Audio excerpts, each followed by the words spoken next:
अजय जी, आज क्या कार्यक्रम है यहाँ पे? आज के कार्यक्रम में 2 और 3 दिसंबर का कार्यक्रम ये चुनाव आयोग की तरफ से मतदाताओं को बढ़ाने का कार्य। हर मतदान केंद्र पे सरकारी बीएलओ बैठेंगे और भारतीय जनता पार्टी की तरफ से वोटर चेतना महाअभियान के तहत बूथ अध्यक्ष, शक्ति केंद्र संयोजक और पार्टी के पदाधिकारी मिल करके मतदाताओं के नाम जिनके मतदाता सूची में नहीं है वो मतदान केंद्र पे आकर मतदाता सूची देखेंगे।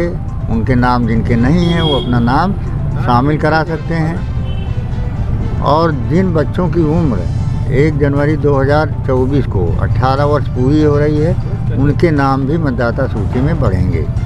और इसी महाअभियान के तहत 2 और 3 दिसंबर को इस कार्यक्रम के तहत हम लोग हर मतदान केंद्र पे जाके देख रहे हैं कि मतदाता बढ़ रहे हैं, लोग आ रहे हैं, कोई असुविधा तो नहीं हो रही है। तो मतदाताओं के नाम बढ़वाने के लिए हमारे कार्यकर्ता, भारतीय जनता पार्टी कार्यकर्ता हर मोहल्ले में लोगों से मतदाता सूची लेकर के संपर्क कर रहे हैं। जिनके नाम शामिल नहीं हैं, जो मतदाता नहीं बने हैं उनके नाम बढ़ाने का कार्य कर रहे हैं। इन राज्यों में आपको चुनाव का जो मतदान इसमें बढ़ता दिखाई दे रहा है उसके बारे में क्या कहना है? क्या चीज़? राज्यों का चुनाव वो तो सब परिणाम आने वाले हैं। 2 घंटे 1 घंटे के परिणाम आ जाएंगे।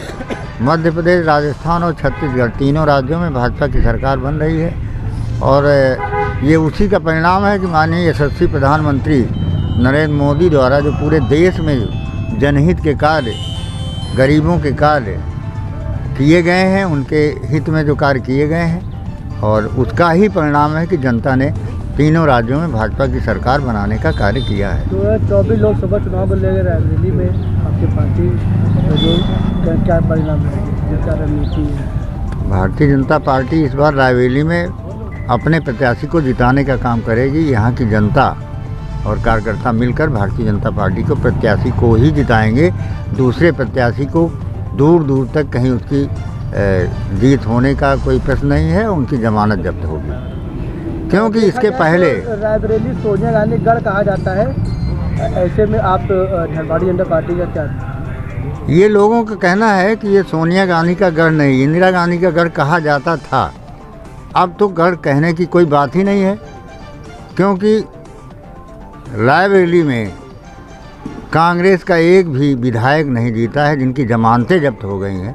जब विधायकों की जमानतें जब्त हो चुकी हैं तो लोकसभा प्रत्याशी के जीतने का कोई प्रश्न ही नहीं उठता।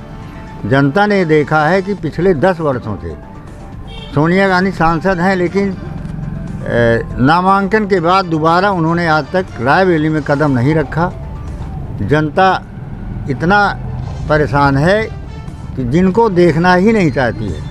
ऐसे सांसद से क्या फ़ायदा जो रायबरेली में जनता से मतलब ही न रखे, तो समस्याएं सुनने और उनके दूर करने का प्रश्न ही नहीं उठता।